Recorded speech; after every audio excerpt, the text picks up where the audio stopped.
Ayan. Magkano naman yung ganyan? 1 kilo. Ito, alam ko, hindi ko lang kung magkano to. Iba-iba rin kasi presyo. Ay, iba presyo. Pabago-bago. Pabago-bago. Ito. Ganun. Meron po, 50 pesos isang kilo. Magkano? 50 pesos isang kilo. Nakita tayo din ka nakatira? Nung nagkita tayo kahapon, doon ka nakatira? Ha? Doon ka nakatira? Opo, sabi dito ito. Oo, nakita tayo, di ba? Dito, Mm. dito ang tinatago. Buti hindi nawawala.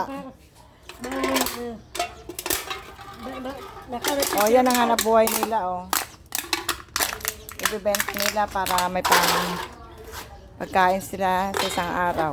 Ayan. Ana. 50 isang kilo. Pero nababago pa rin. Ha? Nababago, minsan wabaga, minsan tumataas. Okay. Depende na sa kuhan. Ayan, Mataas na yung 50. Mataas na 50. 50. Okay. Kasi 40 lang.